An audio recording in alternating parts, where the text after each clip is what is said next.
Hi అండి, welcome to బావున్ recipes. ఇవాళ recipe కొబ్బరికాయ ఉసిరికాయ పచ్చడి అండి. ఎలా చేయాలో ప్రాసెస్ ఏంటో ఫుల్ వీడియోలోకి వెళ్ళి చూసేయండి. ప్యాన్ పెట్టుకుని ప్యాన్ హీట్ అయిన తర్వాత కొంచెం ఆయిల్ వేసుకోవాలండి.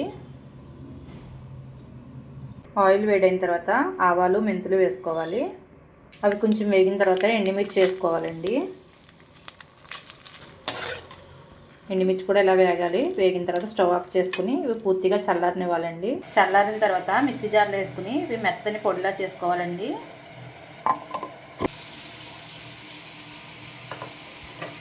ఇలా మిక్సీ పట్టుకున్నాక ఇందులో ఒక కప్పు ఉసిరి ముక్కలు వేసుకోవాలండి.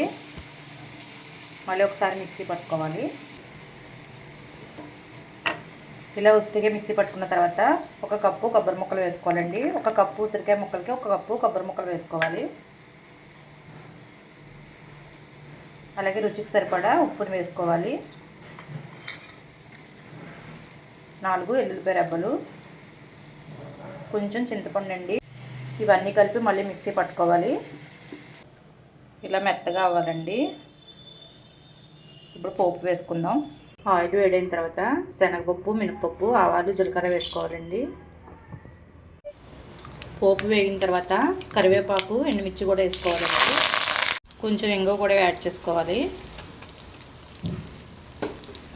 అలా ఒకసారి కలుపుకొని స్టవ్ ఆఫ్ చేసుకోవాలండి. ఆఫ్ చేసుకున్న తర్వాత ముందే మిక్సీ పట్టుకున్న పచ్చడిని యాడ్ చేసుకోవాలి.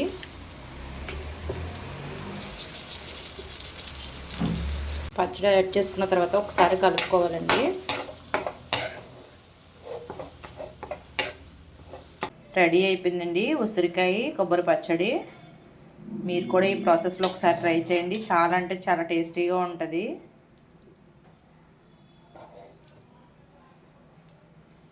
ఫ్రిడ్జ్లో పెట్టుకుంటే 1 వీక్ వరకు నిల్వ ఉంటుందండి.